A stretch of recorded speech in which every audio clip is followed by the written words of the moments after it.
The legal year 2021 commenced today with the ceremonial opening of the Supreme Court. Unlike previous years when a procession of judges, lawyers, and others within the judiciary made its way along Regent Street to the steps of the courthouse, the launch was done virtually in pre-recorded sessions.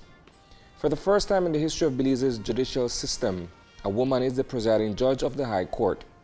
This morning, Acting Chief Justice Michelle Arana delivered the inaugural address. The demands on the judicial system are overwhelming. We in the judiciary are and have always been fully in favor of improved efficiency and effectiveness in the delivery of judgments and the administration of justice in general. Judges, in large measure, have not been sitting idly by, twiddling our thumbs, allowing judgments to remain unwritten or cases left unheard. The paucity of manpower and the dearth of resources to address the high volume of cases is such that the small number of judges that we do have sit in court almost every day, presiding over matters of varying degrees of complexity, leaving precious little time to deliver written judgments in a timely manner. As pointed out by C.J. Arana elsewhere in her presentation, the budget for this legal year has seen further reduction from what was set aside in previous years.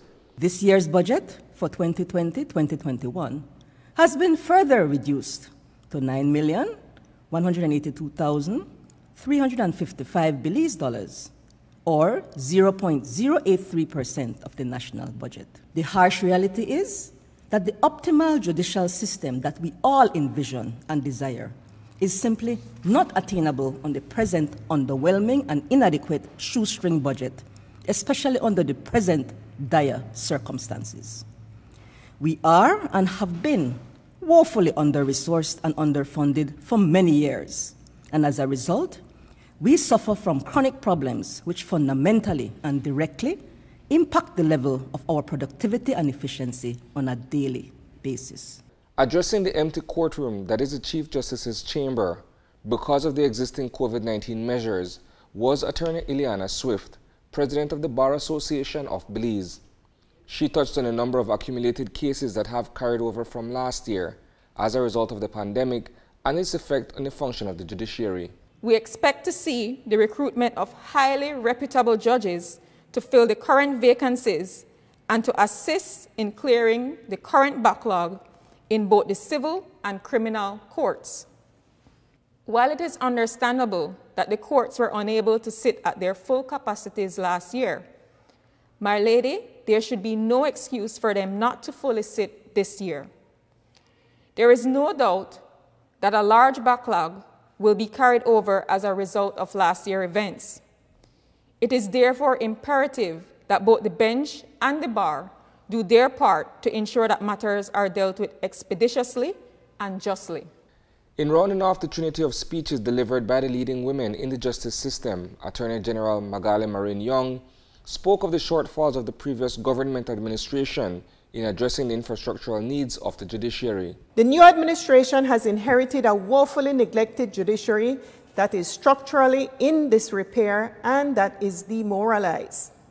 We have inherited a magistracy where the magistrate court sessions are being convened in inadequate facilities, where in the case of Orange Walk, it is convened in a wooden prefabricated building commonly referred to as a Mennonite building that is too small not only to allow for social distancing as required by the COVID-19 protocols, but also for the safety of magistrates and the prosecutor.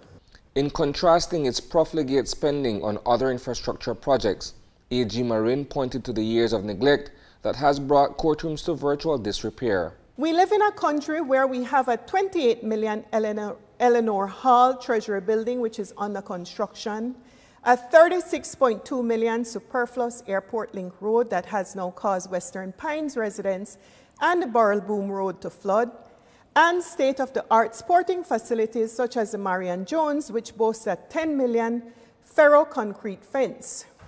But we have roach and mold-infested court facilities with leaking rooms that are woefully inadequate.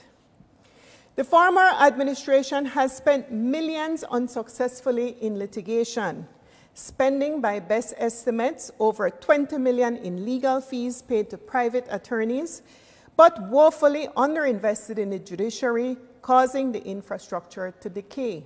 Reporting for News 5, I am Isani Cayetano.